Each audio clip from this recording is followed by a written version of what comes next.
faylasuf Aristotelning shunday gapi bor. Kim agar hokimiyatga pul bilan erishsa, undan daromad olishni xohlaydi. Bu nafaqat hokimiyat, siyosatga, balki har qanday sohaga bog'liqdir. O'sha yerda partiyadoshi darrov xabar beradi. Falonchi mendan ko'chiryapti deydi. A bizda nima deydi? Chaqimchi deydi. Boshqa deydi. To'g'rimi?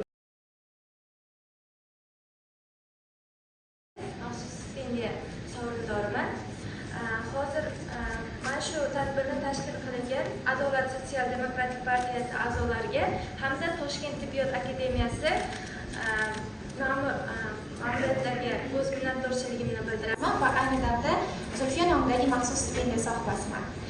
Professor ustozimiz Sharif Rahimovichga ma'ruzalar uchun rahmat aytaman va ma'ruza davomida meni e'tiborimni tortgan jihat shu bo'ldiki, ustoz Singapur iqtisodiy demak uchun barcha yo'nalishlarimiz kerak.